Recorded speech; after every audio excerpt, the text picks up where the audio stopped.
Okay, so grade 7, hello. Ano po? So, hopefully you are ready for our term 1 examinations. Ready na nga ba? So, ngayon, magpo-provide lang ako sa inyo ng mga sample questions na possible lumabas sa exam. So, itong mga ipo-provide ko na questions is hindi 100% ha, na ito mismo yung nasa exam. It doesn't necessarily mean talaga na ito mismo yung nandoon sa actual examination.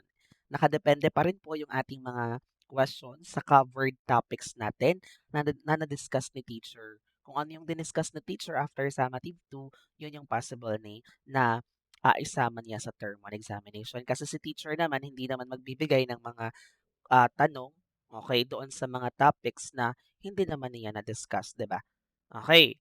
So, possible din na kumuha sa teacher ng mga question doon sa mga topics natin previously sa summative 1 and summative 2, doon sa mga topic na nakita niya kung saan marami yung namali or hindi naka-mastered. For example, um, let's say, marami ang nagkamali doon sa scientific investigation.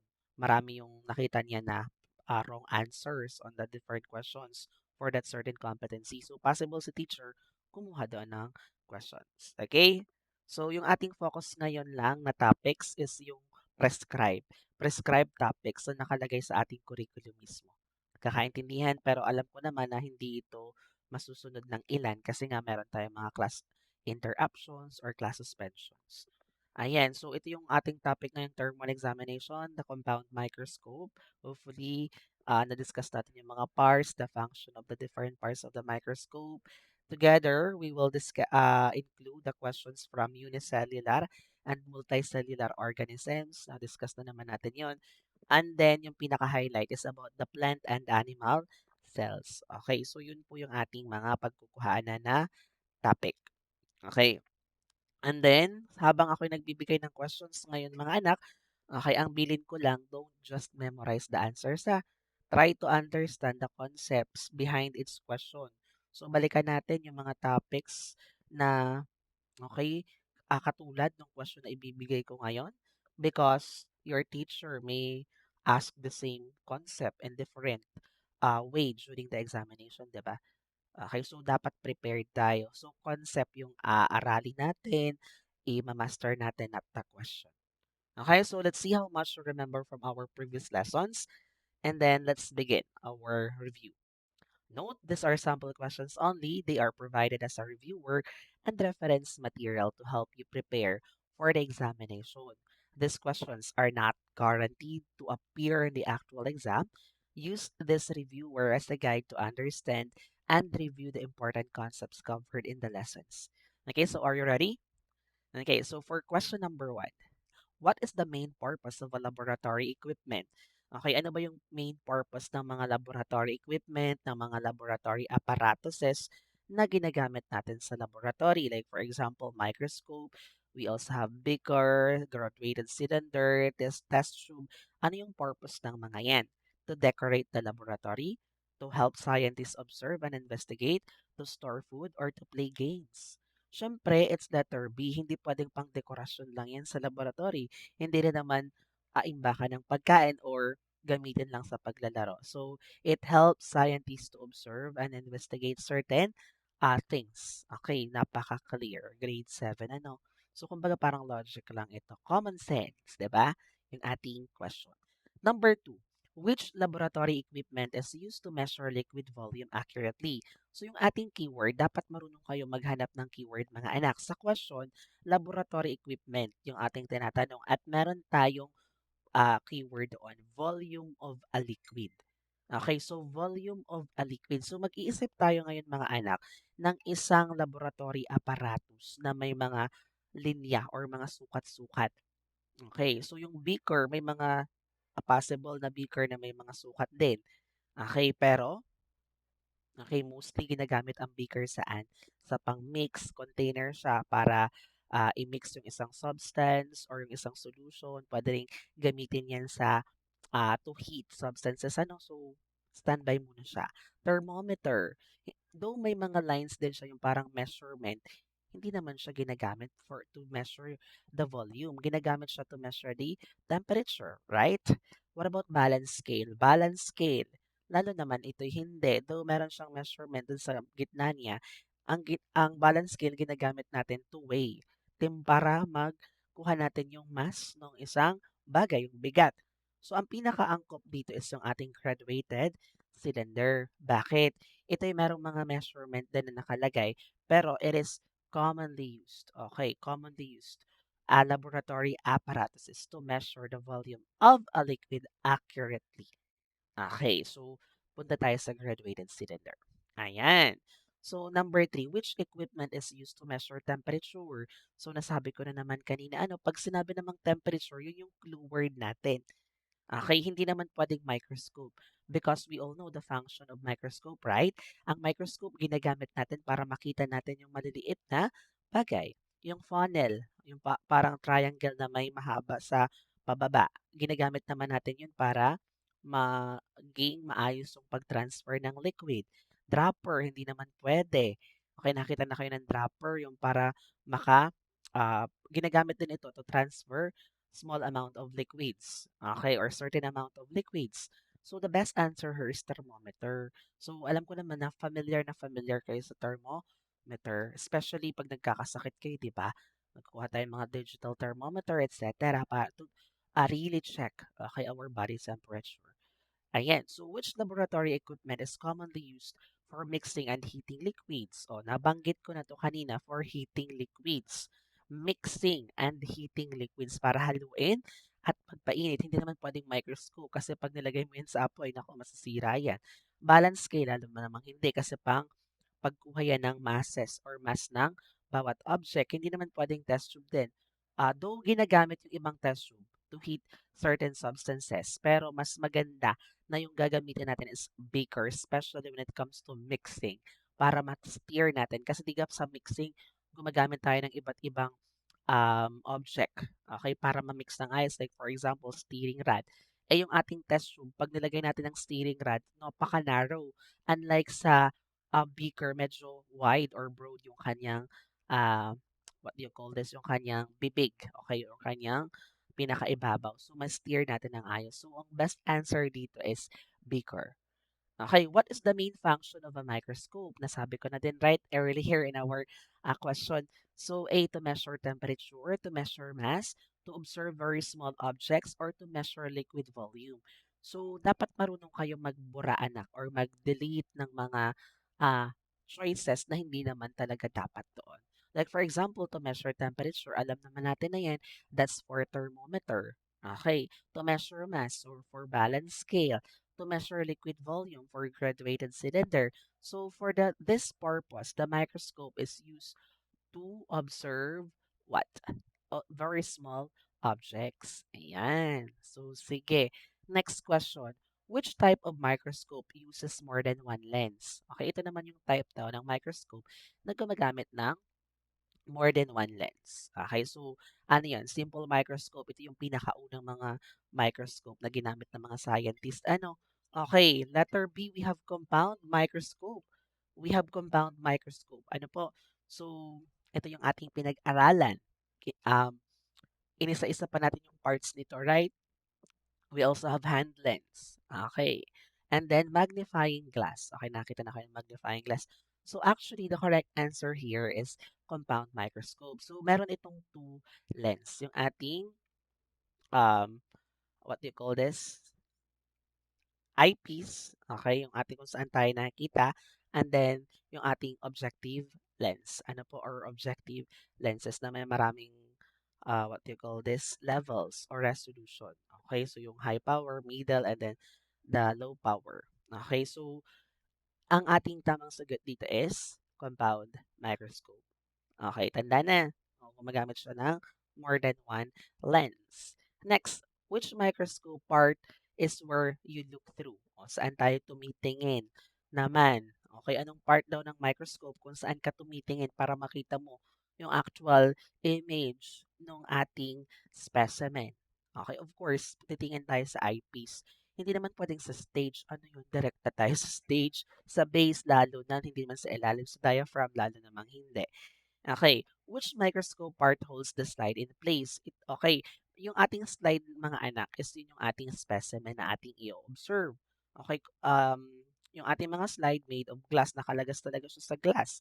Nakalagay siya sa glass, ano, tapos may isang specimen nakalagay doon. And then, ano yung ginagamit natin para yung glass slide or yung slide natin is hindi mahulog, okay, lumihis, parang naka-fix, parang may tape, ano yung parang nag-hold sa kanya humahawak para hindi siya gumalaw.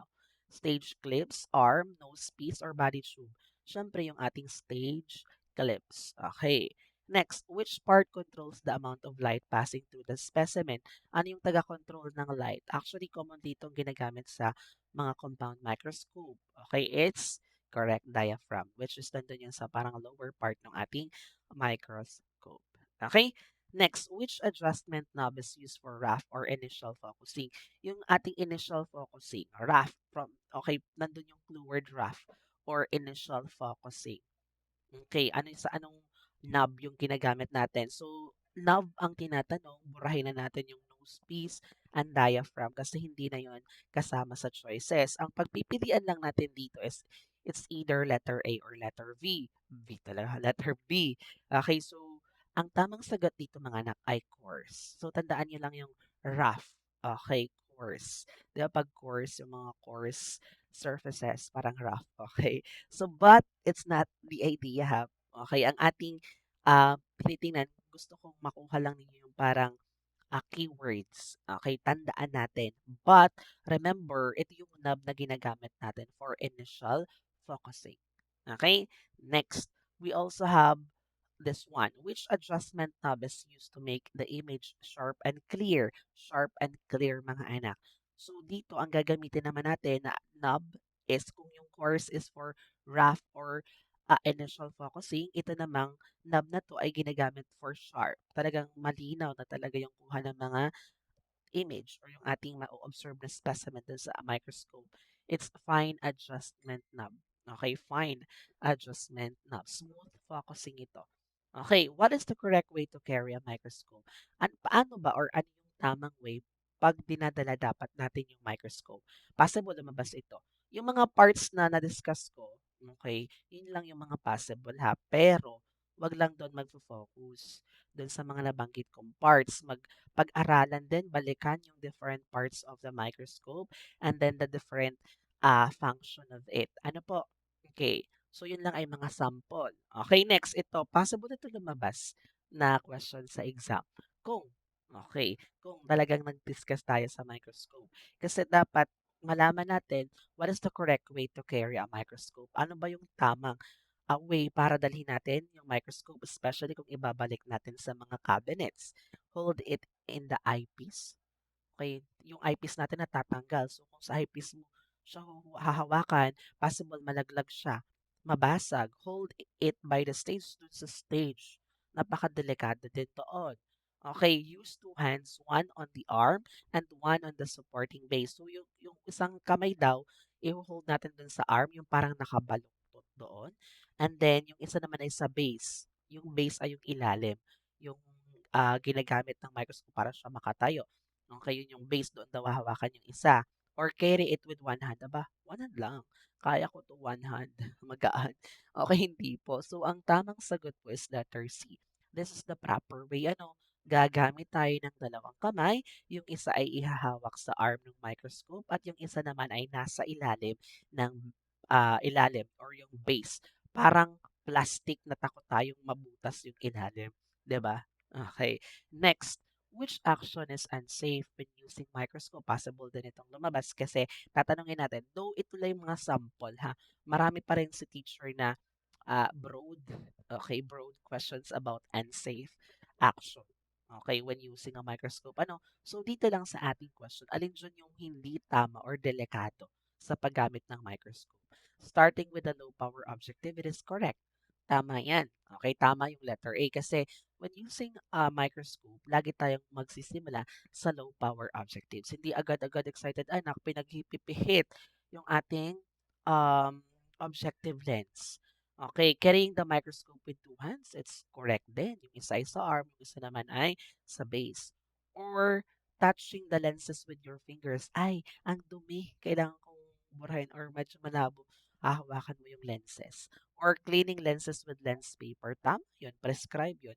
Hindi pwedeng lilinisan mo yung lenses gamit yung damit mo, papel, tissue, hindi. Kailangan yung prescribe the lens paper. So in this question, yung unsafe dito ay yung ating letter C. Kasi hindi advisable na hawakan natin yung mga lenses. Kasi possible yan ay makadamage dun sa lens. Ano po? Next, why should students start with a low power objective lens? Bakit advisable na sa low power objectives nagsisimula pag nagpo-focus tayo ng tinitingnang specimen sa microscope? It makes the specimen disappear, nawawala para mawala, or it makes it easier to locate and focus on the specimen.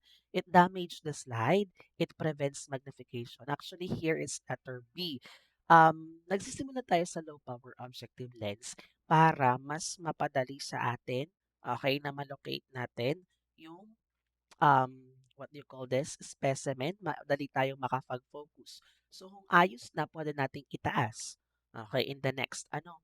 Okay, and then kung hindi pa rin, oh, next pa rin, para makuha natin yung sharp image or yung sharp version na gusto nating maabot. Okay, so hindi naman pwedeng, kumbaga, parang pwede natin ding i-connect yan sa values, education. Okay, ating buhay. Okay, pag tayo may gusto, say, especially pag-graduate natin ng graduation na naka-graduate na tayo. Okay, mag-a-apply tayo ng work. Hindi naman pwedeng nasa taas agad tayo. Mas magandang magsimula tayo dun sa baba before going on the top. Okay? So, parang ganyan sa values. Number 15. Which scientist first observed and named cells after examining work? Okay, so ito daw yung scientist na nakapag-observe gamit yung cork. Okay, yun yung kahoy.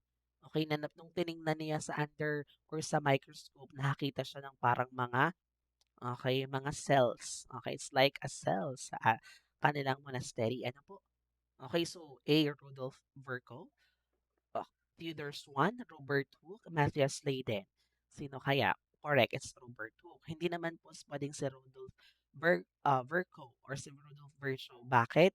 Kasi si Rudolf, ano ba yung kanyang ambag sa science? Siya lang naman yung nagsabi that cells comes from pre-existing cells or omnis cellula e cellula na ang ibig sabihin, ang lahat ng cell galing din sa another cell. Okay, hindi rin naman pwedeng si Theodore Swan.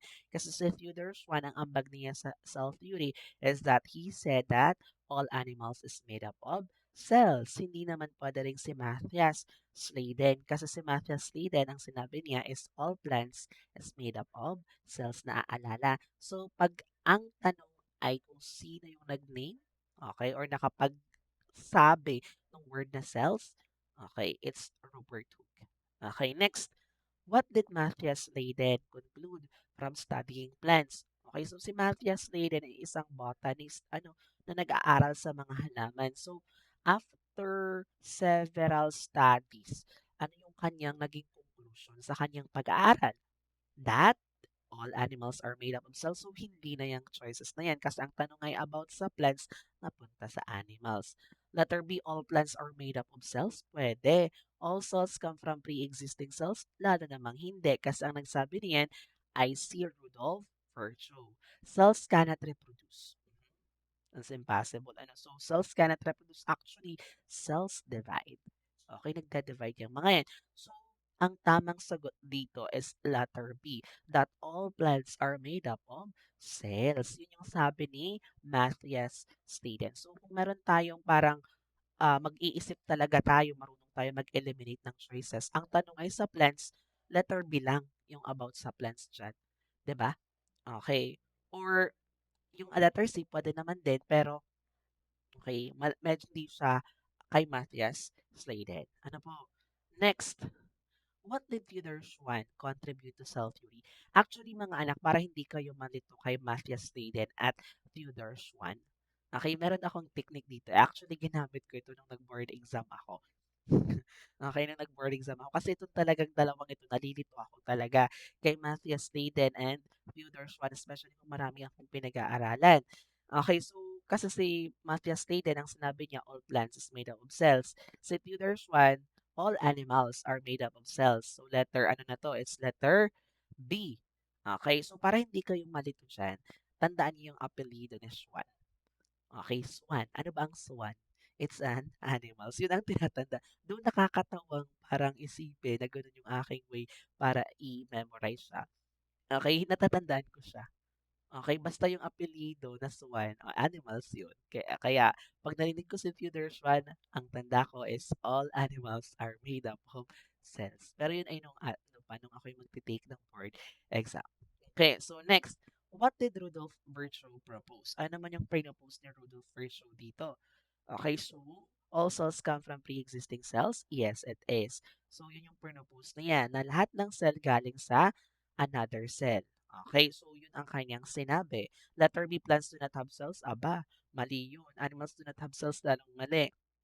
Cells are non-living. Okay, yun na nga yung basic unit of life, right?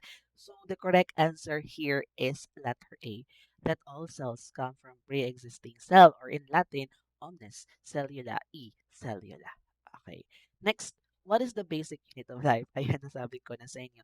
So, possible, ito talaga yung lumabas sa exam. Basic unit of life, of course, is the cell. Natandaan natin, and cell has different parts, right? May mga parts ang cell na tinatawag nating mga little organs.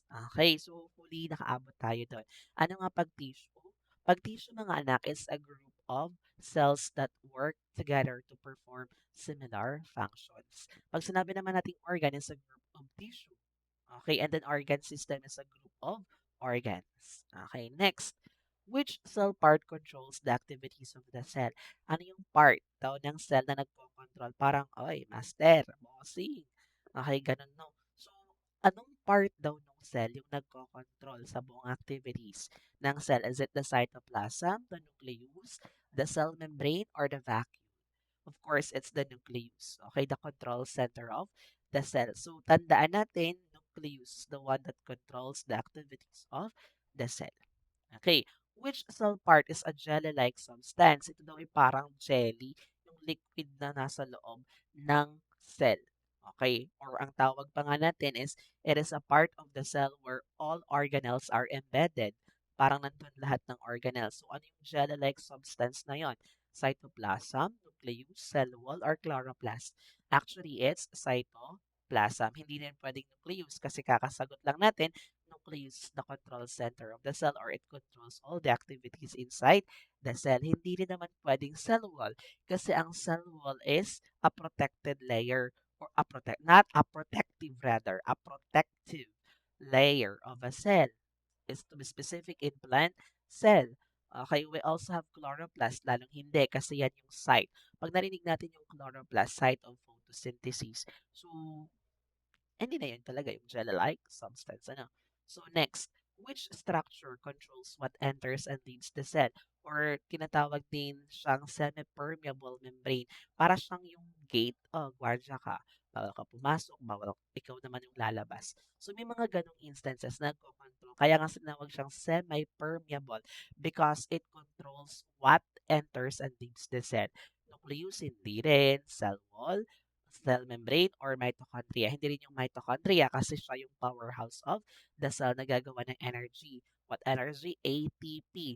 So, ang sagot dito is cell membrane. Siya yung ating taga-control ng mga papasok at lalabas sa cell. Next, which cell organelle releases or produces energy for the cell? Yung tagagawa ng energy o powerhouse of the cell. Okay, parang di ba, ano yung powerhouse dito, yung bottleneck sa atin, ano? Okay, yung taga-provide ng electricity. But inside the cell, merong taga-provide ng energy sa atin, tagagawa ng energy, and the organelle responsible for that is the mitochondria. Okay. Next, which structure contains chlorophyll and helps plants make? Okay, ano naman yung structure daw or organelles na sa plant lamang makikita na may chlorophyll? Nucleus, chloroplast, cell membrane, or cytoplasm? Of course, it's the chloroplast. Actually, for trivia purposes, chlorophyll is one of the reason why the leaves looks green. Kaya green sila, nakikita natin na green is because of the chlorophyll, a green pigment na meron sa chloroplast. What is the main function of the large central vacuole in plant cell? Okay, bakit may mga large central vacuole yung ating plant cell? Okay, ano yung purpose nila? To control cell activities, to make proteins, to store water, nutrients, and waste, or to produce energy. Actually, yung ating tatandaan dito, pag large central vacuole, hanapin natin yung may water. Okay, so it's letter C, stores water. Especially dun sa mga plants na um, makikita sa mga desyerto. Okay, may mga large central vacuole talaga yung mga yan. Sa kanilang mga cell. Which structure gives support and protection to plant cells? Ano naman yung nagbibigay ng suporta daw or protection sa plant cell? The cell wall, the nucleus, the cytoplasm, or the ribosomes? Okay, syempre, yun yung ating tinatawag na cell wall. Okay, at alam niyo ba mga anak na meron tayong iba't ibang cell. Okay, sa halaman, ang cell wall ng halaman is made up of cellulose. Cellulose. Okay, and then may mga organisms din na may cell wall, especially yung ating fungi na made of chitin or chitin, kung ano mang pronunciation chitin. Ayan, so yun yung kanilang cell wall. Meron din ang ibang bacteria na cell wall na tinatawag nating peptidoglycan. Okay, pero sa plant cell, iba. It's made of cellulose. Kung na-discuss ninyo yan sa inyong mga klase. Okay, so nababalikan ko din itong, actually, ang tinuturuan ko for this year's grade 8. Simula pa nung ako'y na-DepEd grade 8. Okay, next. Which structure makes proteins for the cell? Okay, ano naman yung structure daw na gumagawa ng proteins? Okay, the site of protein synthesis. Siyempre, it's the ribosomes. Tatandaan natin, pag nabanggit sa tanong, proteins kay ribosome, energy kay mitochondria, photosynthesis kay chloroplast, chlorophyll nasa chloroplast yan, protection, cell wall, in and out, enters and exits cell membrane, jelly-like fluid cytoplasm, controls the activities of the cell nucleus. Kumbaga parang dapat may keywords tayo mga anak sa parts of the cell. Not totally you have to memorize it all, but you have to really uh, get the keywords. Pag narinig niyo yung mga parts na yun, ano kaya yung tumatatak sa isip? Ganon dapat. Okay, which structure is found in both plant and animal cell? Yung makikita lang ha sa plant and animal cell. Cell wall, sa plants lang yan. Wala pong cell wall ang animals. Chloroplast, sa plant lang yan. Wala din po ang animals. Large central vacuole, ito lang po yung sa mga plants lang din. Or cell membrane. Yes, parehas silang may cell membrane. 29. Which structure is found only in plant cells among the choices? Ano yun naman yung parts na makikita lamang sa plant cells? Nucleus. Okay, parehas lang meron. Animal and plant cell, both, they have nucleus. Mitochondria. Lalo naman silang parehas na may mitochondria. Okay. Cytoplasm, lalo naman. And then, chloroplast. Yung chloroplast, makikita lamang yan sa plant cell. Okay, wala po sa animal cell. Next. Why can plant cells make their own food? Bakit nakakagawa ang mga plants ng sariling pagkain? They have nucleus, they have mitochondria, they have chloroplast, or they have ribosomes. Because they have chloroplast. Tatandaan. So, nakakagawa ng pagkain ng mga halaman because they have chloroplast. Excuse me. Ayan. So, tatandaan natin ha, kaya nakakagawa ng pagkain ng mga halaman is because of their chloroplast. Okay? And sa grade 8, pag-aaralan natin yung buong loob ng chloroplast. Titingnan natin paano nangyayari yung tinatawag na photosynthesis. Just focus muna kayo dito. Hawag muna yung isipin yun. Next, what is a unicellular organism? So, pag sinabi natin unicellular from the word or from the prefix uni, which means one ano. So, an organism's made of many tissues, an organism's made of one cell, an organism's made of many organs, or an organism without cells. So, dito, okay, hahanapin lang natin yung one. It's letter P. Ito yung mga organism na iisa lamang yung cell. At nagbigay naman tayo sa discussion ng mga sample organism na isa lang yung cell, right? Okay, so which of the following is a unicellular organism among the choices? Human. Erase na natin yan kasi we have a lot of cells. Mango tree, it's a plant definitely. So it has many cells. Dog, lalo naman, is an animals. Okay, ang correct dito is yung amoeba po natin. So amoeba consists of only one cell. Okay. Next, which organism moves using pseudopods? Okay, ang ginagamit niya yung pseudopods para makagalaw. Okay, paramecium, amoeba, human, or rose plant. So, hindi naman rose plant and human, delete na natin. So, possible, pumili lang tayo sa paramecium or amoeba. So, ang correct answer dito is amoeba. Okay, so ang amoeba natin is ang ginagamit niya para sa makagalaw is yung pseudopods. Nagpakita ko ng picture dati sa inyo ng amoeba. Okay, yung parang mga para siyang extensions, okay, sa kanyang parts or body part.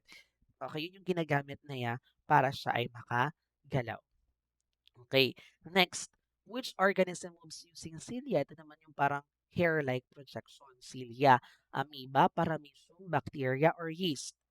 Correct. It's paramecium. Tatandaan natin. Next, which of the following is an example of unicellular fungus? Fungus ha? Mushroom, rose plant, yeast, mango tree. Though ang ating mushroom is a fungi, hindi siya unicellular. Okay, ang unicellular natin dito is yeast. Kasi hindi naman fungi ang rose. Ang mango tree is a plant So, yeast po yung ating example ng fungi na unicellular. Why can a unicellular organism survive with only one cell? It has many organs. Its single cell performs all necessary life functions. It does not need energy or it does not reproduce. Actually, it's letter B. Kahit isa lang yung cell nila, inside one cell, all life processes nandun na sa kanya nangyayari. Kaya nakaka-survive sila. Okay, so what is a multicellular organism naman? Okay. So multi means many. So an organism made of one cell, an organism made of many cells, or an organism without cells. An organism made of only of water. Okay, so syempre it's letter B, an organism made up of many cells. Tatandaan ha, pag multicellular organism, maraming cell. Which was an example of multicellular organism? Bacteria, amoeba, paramecium, or human? Of course, it's human. Tayo ay example ng multicellular because we have lot of cells in our body. Why are multicellular organisms usually more complex than unicellular organism? Bakit mas komplikado tayo? They have no cells. Their cells work together and may have specialized functions. They cannot reproduce. Their cells are all perform exactly the same job. So, kaya mas complex tayo mga anak. Sa unicellular kasi, isa lang yung cell, lahat ng function nandun na.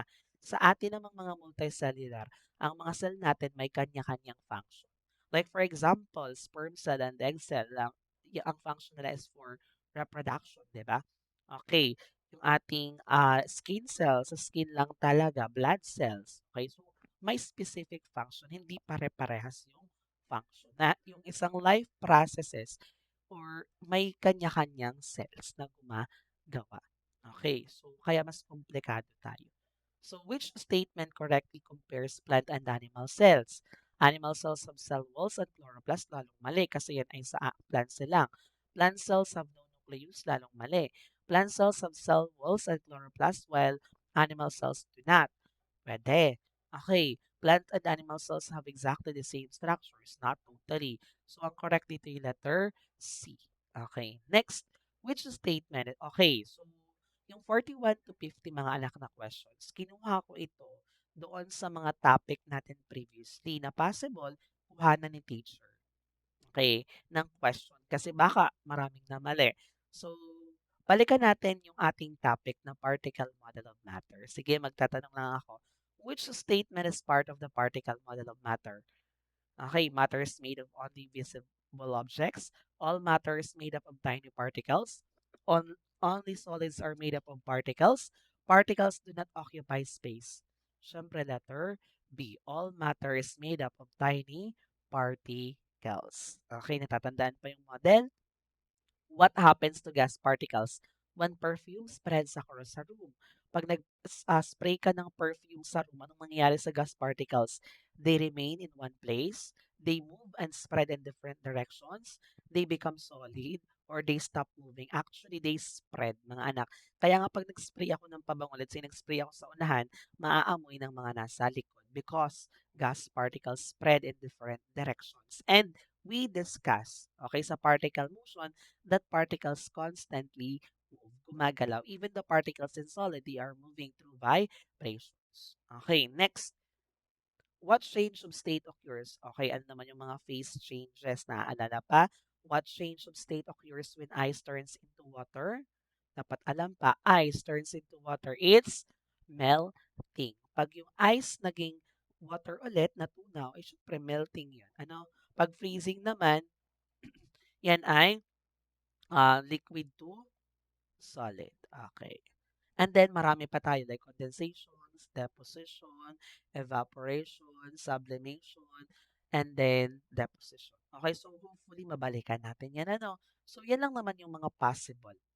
Okay, pero not totally hindi tayo mag-focus. Mag-focus tayo sa compound microscope, unicellular and multicellular, and then plant and animal set. Okay, so which change happens when water vapor changes into liquid water?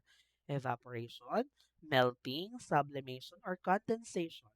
Correct. It's condensation. Ano, yung ating water vapor naging liquid water. Which part of scientific investigation states what the scientist wants to find out? Ano kaya? Ano yung gustong malaman natin pag gumagawa tayo ng scientific investigation? Ito yung una na dapat nating ilalagay. Of course, it's the aim or the problem. Why are standard or SI units important in science? Bakit kailangan may mga units ang mga numbers? Kasi nga sabi sa science, pag ang numbers walang unit is just a number. It's a plain number. Pero pag nilagyan mo ng unit, let's say 1 meter, alam na natin that it's for length. Okay. Let's say 2 kilogram, alam natin na yun ay for bigat. Diba? Okay, so pero pag sinabi mo lang 2, 1, what's that? Okay, so importante yung ating mga SI units too. They make measurements confusing. They allow scientists to understand and compare measurements clearly. They are used only in one country or they eliminate the need for measuring tools. Correct, it's letter B. Ano, they allow scientists to understand and compare measurements clearly. In sugar water, which substance is the solvent? Sugar and water ha, ano yung solvent? Ang solvent, alalahanin natin mga anak, yun yung nagtutunaw ng solute. Tagatunaw. Sugar, water, both sugar and water, neither. Siyempre yung tubig. Okay. Which mixture is a solution? Solution, ha? Okay. Sand and water, oil and water, sugar dissolved in water, or stone and water. Yung sand and water, natunaw ba? Nag-mix ba yung sand and water? No. Yung oil and water, hindi sila pwedeng mag-mix. Stones and water, lalo naman. Correct answer is letter C, sugar dissolved in water. That's a solution. Which condition generally makes a soluble substance? Cold water, hot water, no movement, or larger particles? Ano yung condition na kailangan? Okay, makes a soluble substance. It's letter A, hot water. Okay, no pa din naman yung cold water. Okay, but generally, mas mabilis, okay, tunaw or mas nakakatunaw talaga, okay, ng mga substances yung hot water compare sa cold water. Why does steering usually make a solute dissolve faster? Bakit daw pag hinahalo natin yung isang substance, mabilis matunaw yung solute? It stops particle movement. It allows more contact between the solute and solvent. It changes the solute into gas or it makes the solvent disappear. Actually, here, letter B, it allows more contact between the solute and the solvent. Okay, so those are the sample questions mga anak sa ating term 1 examination. Hopefully, pag-aralan pa din natin yung ating main topics, especially yung parts of the microscope, parts of the cell, the main difference between unicellular and multicellular organism. Good luck, grade 7, for your term 1 examination.